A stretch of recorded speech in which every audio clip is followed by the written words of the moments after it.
नमस्कार बंधुरा आमी आज के हलुद फुलकपिर एक रेसिपि निये तोमादेर सामने हाजिर हो गेছি।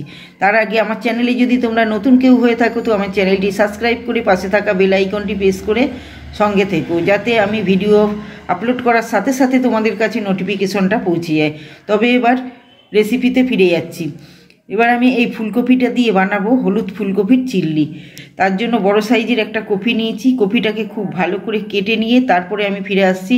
তোমরা ফার্স্ট থেকে লাস্ট পর্যন্ত তবে দেখতে থাকো। আমি এখানে ফুলকপিটাকে খুব ভালো করে কেটে নিয়েছি। আর তার সাথে চিল্লি বানানোর জন্য আমি কি কি উপকরণ এখানে কেটে নিয়েছি তাহলে দেখো।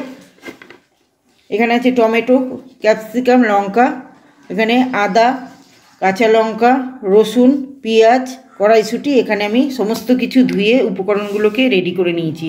এবারে আমি আদা, রসুন, কাঁচা লঙ্কা আর সামান্য একটুখানি পেঁয়াজ মিক্সিতে ভালো করে বেটে নিচ্ছি। ফুলকপিটাকে খুব ভালো করে আমি ধুয়ে নিয়েছি। এখানে আমি আদা, রসুন, পেঁয়াজ, কাঁচা লঙ্কা এখানে আমি মিক্সিতে বেটে নিয়েছি খুব ভালো করে। এবার আমি ফুলকপিটাকে ম্যারিনেট করে নিচ্ছি।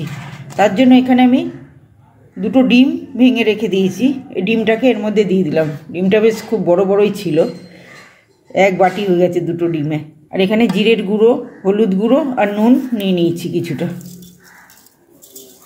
পেস্ট করে রাখা মশলাটা আদা, রসুন, কাঁচা লঙ্কা, পেঁয়াজ একটু বাটা এর মধ্যে দিয়ে দিলাম। কিছুটা গোলমরিচের গুঁড়ো দিয়ে দিলাম। এবার একটু অ্যারারুট এটা দিয়ে আমি খুব ভালো করে ম্যারিনেট করে নিচ্ছি। ভালো করে এই ডিমটার সাথে মেখে নিচ্ছি।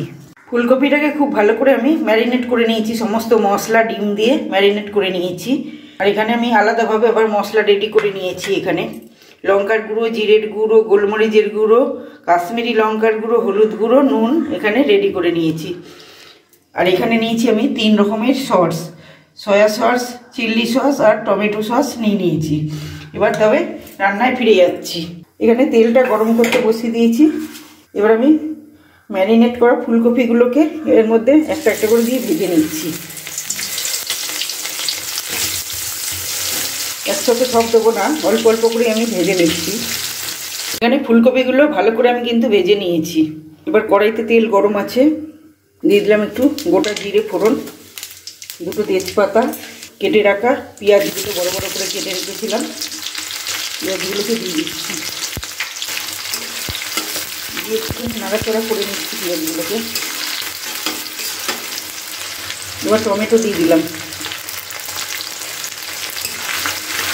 এটা দিয়ে একটুখানি নাড়াচাড়া করে নিচ্ছি টমেটোটা দিয়েও। 3 রকম সস দিয়ে দিলাম আমি এর মধ্যে।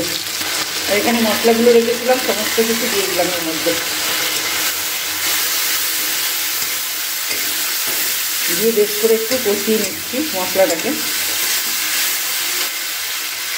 এবার পেস্ট করে রাখা মশলাটাকে দিয়ে দিলাম, দিয়ে ভালো করে মিশিয়ে নিচ্ছি। এবার এখানে কড়াইশুঁটিগুলোকেও দিয়ে দিলাম,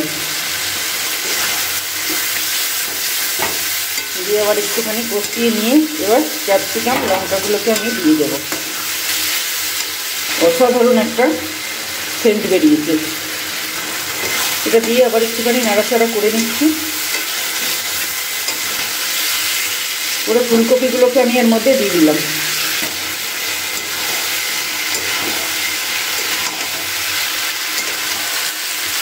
আর অনেকের মুখে শুনি ফুলকপি আর ভালো লাগছে না খেতে, কিন্তু পাল্টে পুল্টে রান্না করলে একটু জুস করে খুবই টেস্টি লাগে।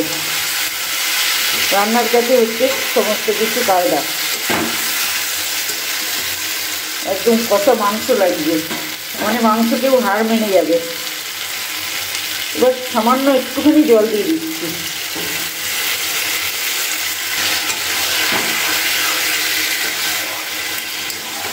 দিয়ে এটাকে আমি একটুখানি ঢাকা দিয়ে দেবো। কিছুক্ষণের জন্য একটু ঢাকা দিচ্ছি।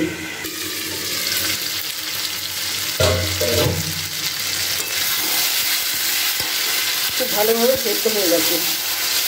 এবার আমি দিয়ে দিচ্ছি একটু স্বাদ মতো চিনি।